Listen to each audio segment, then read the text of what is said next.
Et l'on en arrive au coup de cœur culture de Christophe Convarieux. Bonjour Christophe. Bonjour Philippe. Quel programme ce dimanche? De la danse, de la musique, du théâtre et tout de suite de l'humour avec une nouvelle salle de représentation de Gaspard Proust. Tapine, faut articuler quand même, hein. Cette fois au Théâtre de la Madeleine. Et c'est pas une appréciation personnelle, hein, c'est le titre du spectacle, évidemment. Moi, j'adore Gaspard Proust depuis ses débuts en 2011 au Théâtre du Rond-Point.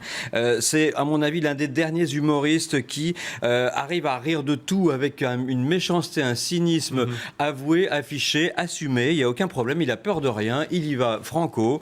Il déboulonne ses contemporains comme personne.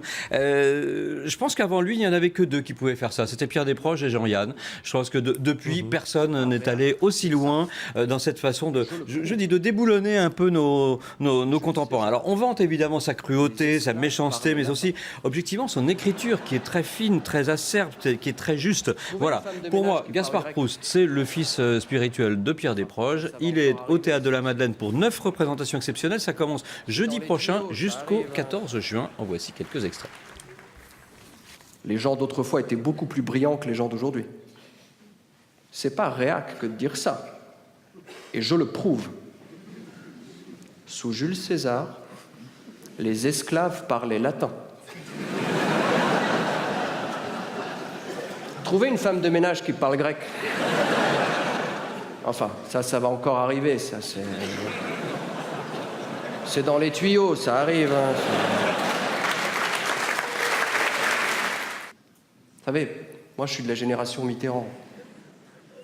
C'est une génération où tout était possible. Bernard Tapie était ministre. De gauche.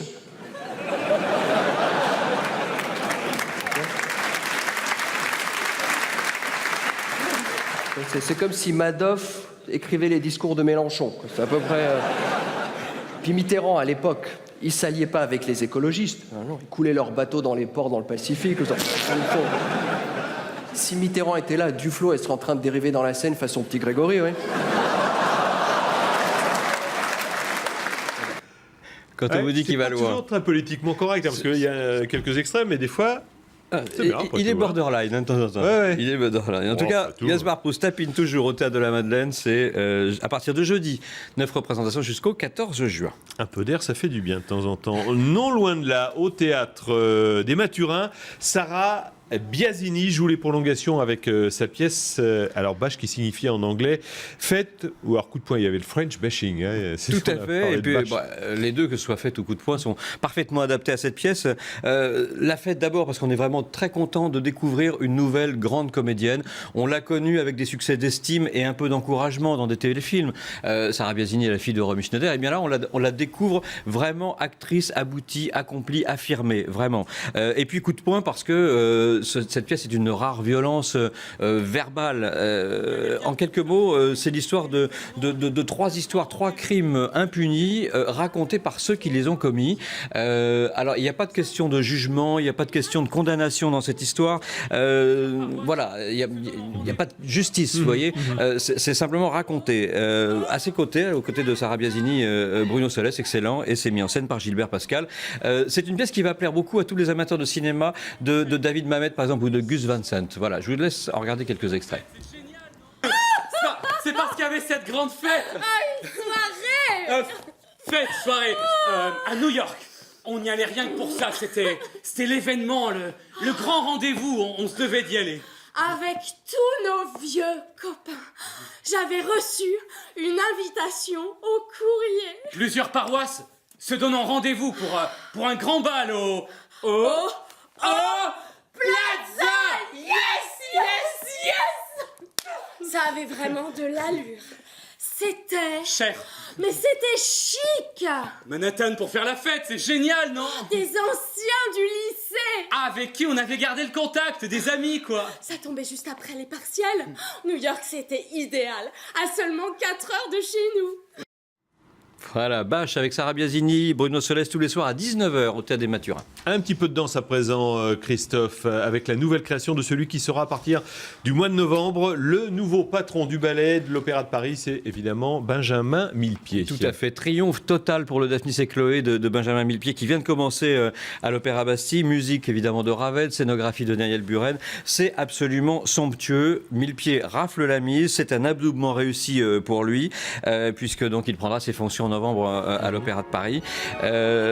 C'est bourré de vitalité, les couleurs sont pétaradantes, c'est un ballet presque optique, hypnotique, voilà. Je vous propose de regarder quelques extraits des répétitions, parce que là on voit des images du spectacle, voici quelques images des répétitions.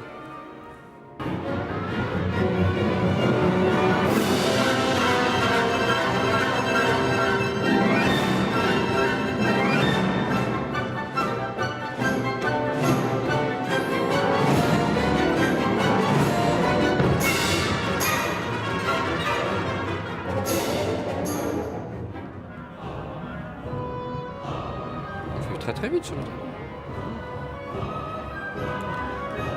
Voilà, c'est Daphnis et Chloé, chorégraphie par Benjamin Millepied à l'Opéra Bastille jusqu'au 8 juin. Pour finir, Christophe, direction la Sarthe et l'abbaye de l'Épau, c'est à côté du Mans, où se tient l'un des premiers festivals de musique de la saison. 32e anniversaire pour ce festival de l'abbaye de l'Épau, un des festivals les plus importants, un des premiers dans le calendrier, et puis évidemment l'abbaye cistercienne de 1229, une distribution, un casting formidable. On retrouve entre autres Nathalie Stutzmann, Nemanja Radulovic et cet excellent pianiste qui s'appelle Boris Berezovsky, un des maîtres du piano russe, qui donnera le 27 mai un récital. Je vous propose de le voir.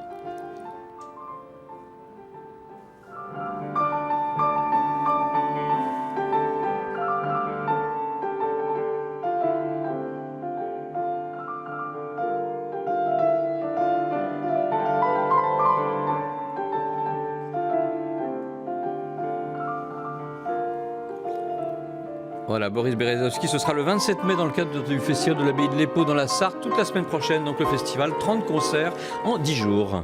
Très belle abbaye cistercienne. Magnifique. Christophe. Magnifique. Merci beaucoup.